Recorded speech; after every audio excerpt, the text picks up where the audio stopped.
So it's time for some burning questions. Neek, should teams play Travis Hunter at receiver or at corner?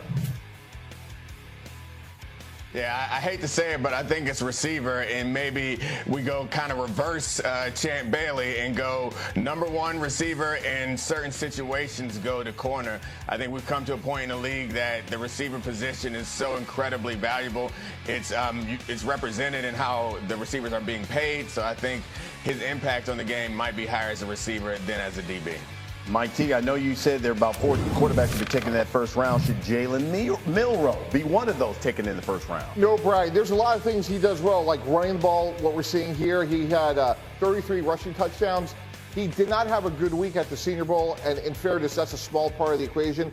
But his completion percentage drops down to 39% when the ball travels 20 yards or more down the field. I think he's a good developmental prospect, but not a first rounder. Okay, one of those quarterbacks that will be taken in the first round, Cam Ward. What kind of player can Cam Ward become? He could become Patrick Mahomes. I feel very strongly about this.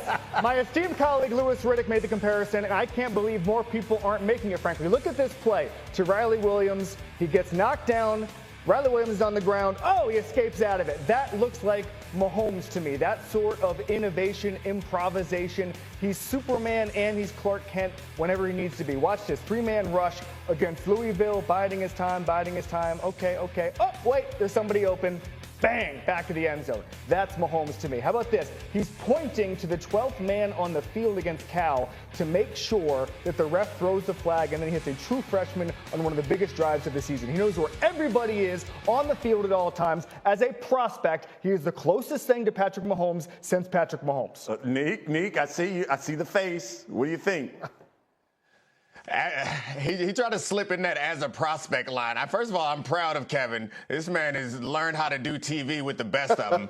Bring up Patrick Mahomes' name if you can at any point in the proceedings. Like, the problem with making the Patrick Mahomes comparison is, you know what that conjures in our minds. I know Patrick Mahomes as a prospect wasn't a number one overall pick. However, when you start saying that name, we have expectations of being one of the greatest quarterbacks we've ever seen. And the improv stuff is awesome. Cam Ward does do that, but there are a lot of quarterbacks that did improv in college, and there's a thin line, I think, between Patrick Mahomes and like Will Levis, who also does some improv stuff that doesn't turn out quite as well. So I think assuming that it's all going to translate for every single player is wild, but being able to somehow crowbar Patrick Mahomes in the proceedings, I have to salute you, sir. So proud, so impressed. What do you think about the comparison? I think we know why Kevin likes golf so much. He's playing a lot more golf in the simulator than he is watching film.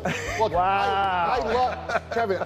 I think Cam Ward's going to be really good. But to say he's Patrick Mahomes, who may go down arguably as one of the 2 or 3 best quarterbacks of all time, that is more than a heavy lift. The league had John Ross ahead of Patrick Mahomes and Corey Davis and Solomon Thomas. The league did not see Patrick Mahomes coming. You have to do some projection here, and what I've seen on a per-snap basis is someone who plays the very same way, who all of his flaws are through, understanding the defense's limitations, trying to play hero ball. He has Mahomes' flaws, and he has Mahomes' flash. And I think that's important in context. Right. When he's a Titan, though, and Brian Callahan wants him to paint by the numbers and stay within it, he'll be successful just doing that. He doesn't have to be Superman. In fact, that was really one of the problems with Will Levis. Will Levis was trying to force some of the things that you just shown. And I think one of the things that I love about Cam Ward is he has great fundamentals, but his ceiling is really good.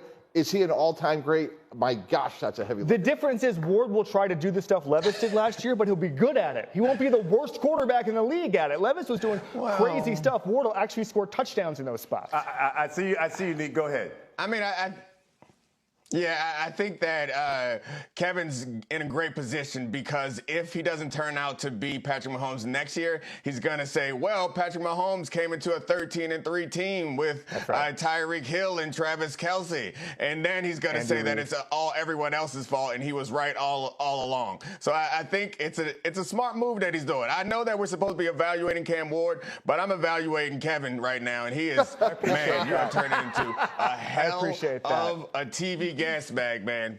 Magnificent. Does he have to disclose like where he went to school and all?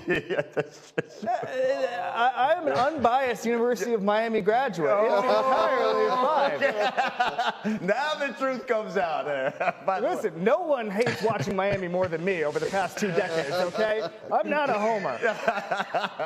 I love it. But when I watch him, I think maybe he can do what Steve McNair did when he first came to the Titans. That's more of what I see with Cam Ward. He has that ability. Again, he's just not as thick. Like Steve McNair was a big, rugged guy. Cam Ward's not as big. Now, Cam Ward is a good-sized NFL quarterback. To me, he looks a little bit like Jalen Hurts, and he'll get bigger and stronger.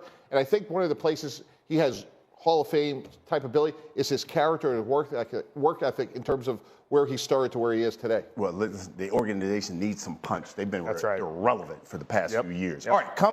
Slammer is up next. I lost about 40 pounds, and I was doing real good. Slammer is and I next. just got into a deal where I just started going and eating. Slammer is next. Like late with cereal.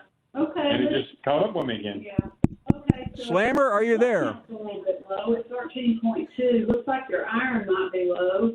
What color is your bowel movement? Normal. What's normal? Brown. Okay. Yeah.